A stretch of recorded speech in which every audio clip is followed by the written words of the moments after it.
The learning objective for today is by the end of this lesson, I will be able to find the measure of an inscribed angle, use inscribed angles and their properties to solve problems. Our essential question is, how are inscribed angles related to their intercepted arcs? How are the angles of an inscribed quadrilateral related to each other? Remember, we're in class every day at 10:30 a.m., Monday, Wednesday, and Friday are new lessons, while Tuesdays, Thursdays, and Saturdays are questions and answers. An inscribed angle is an angle whose vertex is on a circle and whose sides contain chords of the circle. An arc that lies between two lines, brays, or segments is called an intercepted arc. If the endpoints of a chord or arc lie on the sides of the inscribed angle, the chord or arc is said to subtend the angle. Measures of the inscribed angle theorem. The measure of an inscribed angle is 1/2 the measure of its intercepted arc. Whether it's case number 1 where the center C is on the side of the inscribed angle, case number 2 when the center C is inside the inscribed angle, or case number 3, center C is outside the inscribed angle. Find the measure of angle PRU. First, we will use the inscribed angles theorem, which states that the measure angle PRU will equal 1/2 the measure of its intercepted arc. We'll substitute the value in for the measure of arc PU, which is 118. Take 1/2 of that, which is 59. So the measure of angle PRU is 59 degrees, which is 1/2 the measure of arc PU. The next question says, find the measure of arc SP. Again, we'll use the inscribed angles theorem, which states that the measure of angle SRP is equal to 1/2 the measure of arc SP. We'll substitute the value N for the measure angle SRP, which is 27 degrees. We'll multiply both sides by 2. The measure of arc SP is 54 degrees. Now, these two examples were pretty straightforward. Sometimes we're going to have to do a little bit more work.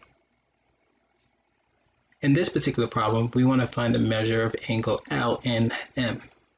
First, we should notice that the measure of arc NML is a semicircle, and a semicircle measures 180.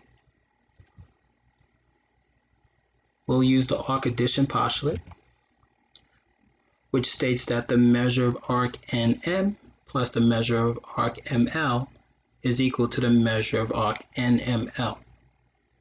So this means that the measure of arc LM is equal to the measure of arc NML minus the measure of arc NM. That's going to leave us with the measure of arc LM. Let's substitute the values we know.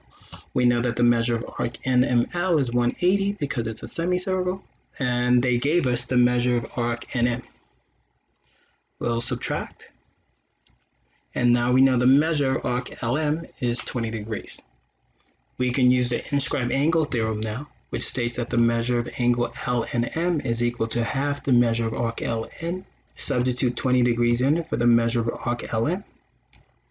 Take 1/2, and we have the measure angle LNM is equal to 10 degrees. Inscribed angle of a circle theorem states that if two inscribed angles of a circle intercept the same arc, then the angles are congruent. We have two angles, angles ADB and angle ACB. Since they have the same intercepted arc, we know that those two angles must be congruent. Let's name two pairs of congruent angles. We should see that, hey, angle CAD is congruent to angle CBD since they have the same intercepted arc. We could have picked angle ADB and angle BCA. We know those two angles are congruent because they have the same intercepted arc. A polygon is an inscribed polygon when all its vertices lie on a circle. The circle that contains the vertices is a circumscribed circle. So again, since all the vertices lie on the circle, it is an inscribed polygon. Since the pentagon has 5 vertices, all 5 vertices lie on the circle. In this particular case, it wants us to find the measure of angle ABC. And remember, we can't just assume that it looks like something and say, oh, it's that because it looks like it. We have to have a proof. We have to have a reason why you're stating that the measure of angle ABC is a particular measure. First, we know that the measure of a semicircle is 180 degrees. Arc AEC is a semicircle, so therefore the measure of arc AEC is 180 degrees. Now we can use the inscribed angle theorem, and we know that the measure of angle ABC is equal to half the measure of arc AEC. We'll substitute our value in, take half, and we can see that the measuring angle ABC is 90 degrees. Now we can say that we have a right triangle, or that the measure of angle ABC is a right angle.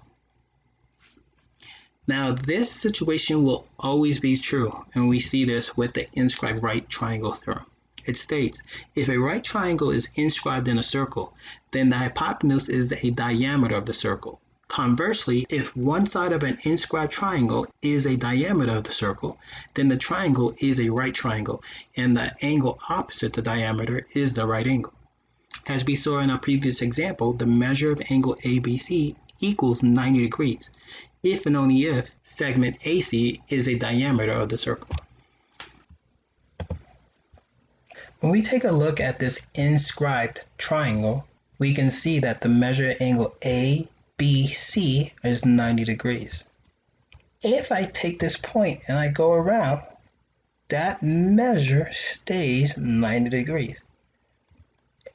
And the reason why this is staying 90 degrees is, again, because segment AC is the diameter of the circle. So as long as one of the sides of this particular triangle is the diameter of the circle, we know that we will have a right triangle. The only time it will change is if I move this point off the diameter.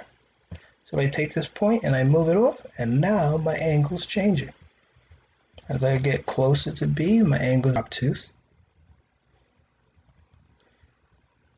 And as I move it away, and it goes, and this is how it's going. So the angle changes. And then I'm going all the way around, and you can see that, hey, this is changing the measure of angle A. And I could try to get it exactly there. It's going to be kind of tough, but that's that. And sometimes we use it for art, in which we take a point from that, and we use it as art.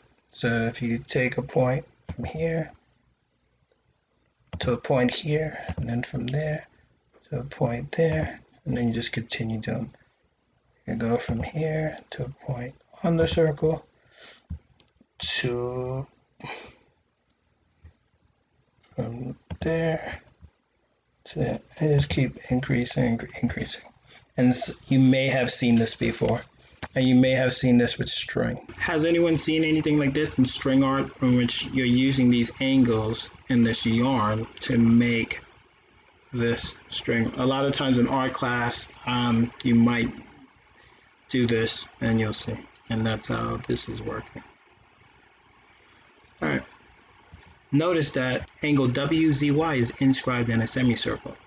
Angle WZY is a right angle. Therefore, the measure of angle WZY is 90 degrees. We can substitute the value in for the measure of angle WZY, which is 5A plus 20, and solve for A. Subtract 20, divide both sides by 5. A is equal to 14.